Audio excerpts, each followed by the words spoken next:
তিতলির বিপদের খবর শুনে রাহুল ও রাহি ছুটে গেল। হ্যাঁ বন্ধুরা, আমরা এমনটাই দেখতে পাব শুধু তোমার জন্য সিরিয়ালের আগামী পর্বে। হঠাৎই ফোনটা বেজে উঠতেই রাহুলের মুখের হাসি মিলিয়ে গেল। ওপাশ থেকে আতঙ্কিত কণ্ঠে কেউ বলল, তিতলি খুব বিপদে আছে। কথাটা শুনেই রাহির বুক কেঁপে উঠল। সে এক মুহূর্তও দেরি না করে রাহুলের দিকে তাকাল। দুজনের চোখেই তখন একই প্রশ্ন, তিতলির কি হয়েছে? আর কিছু না ভেবেই তারা তড়িঘড়ি বেরিয়ে পড়ল।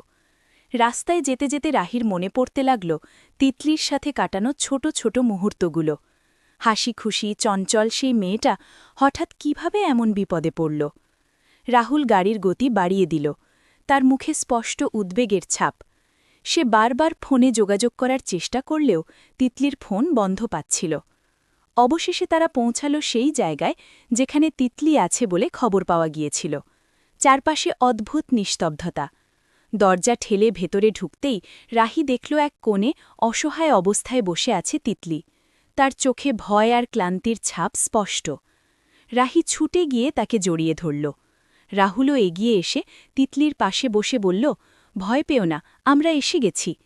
তিতলির চোখ বেয়ে বেবে এলো জল, যেন সে অবশেষে নিরাপত্তা খুঁজে পেল।